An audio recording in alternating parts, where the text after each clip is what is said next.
Hello YouTube! So today a bit of a shorter video and one that once again rests completely on speculation. And I would like to say that this video is borderline fiction, as there's very little evidence to what I'm about to present. But this is more of a discussion video where I want you guys to be able to give your input on what you think happened at this spot. This is my theory and my, personal, very romanticized theory of course, but we'll see. Today we will discuss the place where Ulfric said his farewell to the Empire. So with that said, let's kick off.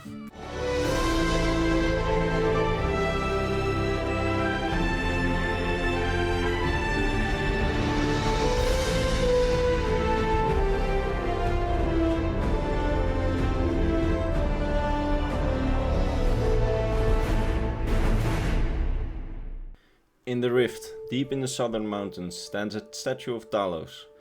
This statue of Talos has always fascinated me and has been an obsession ever since I discovered it. Today I will be sharing my view on the story of this shrine, and whether or not you might agree, well, I would love to hear your thoughts on every aspect of this theory and what you guys think might have happened here in this very spot.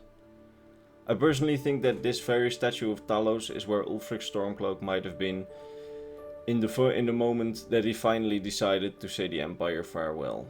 With farewell I of course mean a mental farewell. So let's look at what we have. We have here a secret shrine to Talos. With it lies some old Imperial gear, a rare Imperial full helmet, an Imperial shield, an Imperial sword and some iron boots. With the gear lie two books, the book King and the final part in a book series, and the book The Amulet of Kings. Also with this little shrine is a little satchel and some gold. Now this is a story that speaks largely for itself. An Imperial soldier retiring and making his final offerings to Talos with his own war equipment. And you might say, but Sork, why such a deeper meaning behind this already nice story? And I say, because I feel like this might just have been what I think it is. The place where Ulfric himself said farewell to the Empire and decided to take matters into his own hands. So to analyze the objects we see here, the coins and the satchel, they are regular offerings.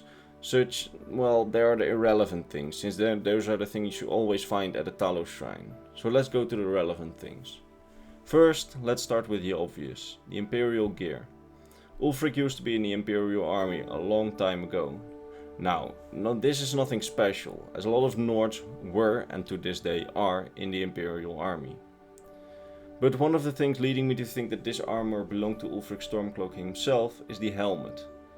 It is one of the only three Imperial full helmets we can find in the game. One we can find in an abandoned cave under Solitude, the other one on an old Imperial Legion soldiers lying dead in the Shrine of Meridia.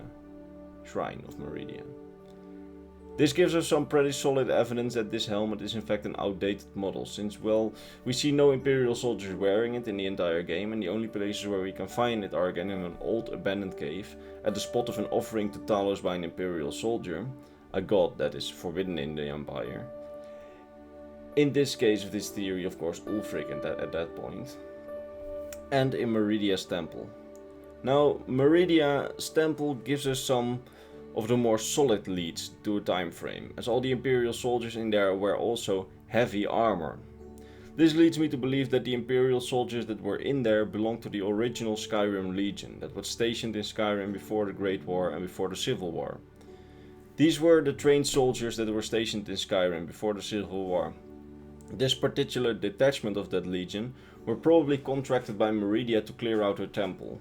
And we can fairly good speculate that because Meridia has done things like that in the past, like hiring the Fighters Guild to stamp out the Dark Anchors in Elder Scrolls Online, and we know that Meridia is filthy rich from Elder Scrolls Online, so we can probably speculate that the Imperial soldiers can be bribed to leave their posts and clear out that shrine.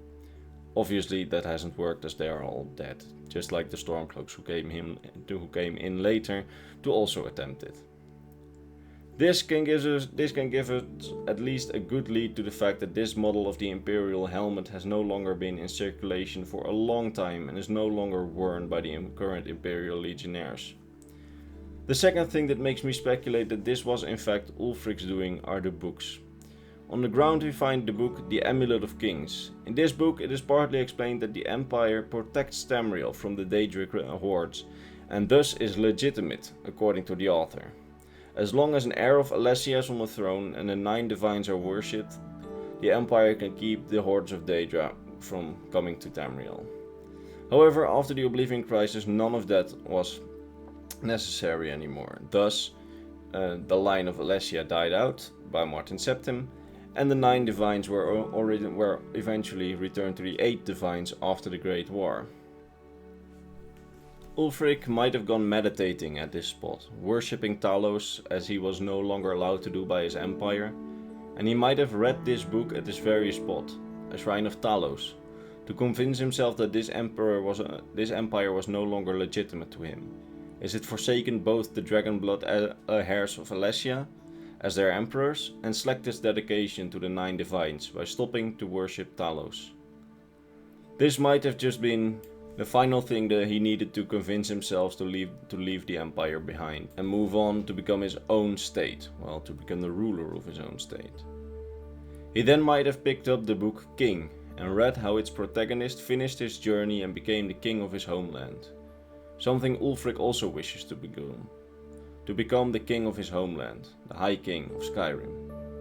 While this book King is complete fiction, it could have been Ulfric's inspiration or a subtle hint placed there by Bethesda to point to this theory, that it might have been Ulfric, the future High King, who sat there.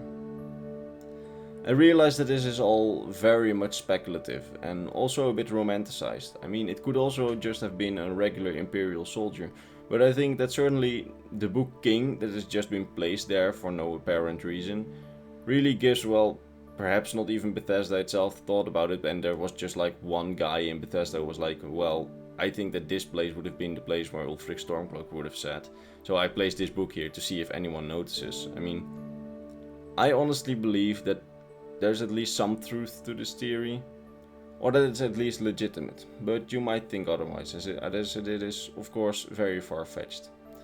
And I'm sorry if I speak a bit with a double tongue, because I am very tired. I've been studying nearly all day, and there's been this sort of riot in my Discord, and it's been tiring, but I love it that I finally have been able to make this video. Past few days I was in Venice, so there wasn't really anything for me to do, and well, I'm still tired, and I recorded this video, and I'm happy with it. If you're also happy with it, give it a like, maybe subscribe if you haven't already subscribed. I'm sorry if I sound tired, my other videos are way better, I'm way more enthusiastic there. And if you want to support me in a more personal way, there's my Patreon of course, and if you want personal contact with me, there is my Instagram and Discord in the description. And with that, I'm going to sleep. Bye bye, I'll see you in the next video.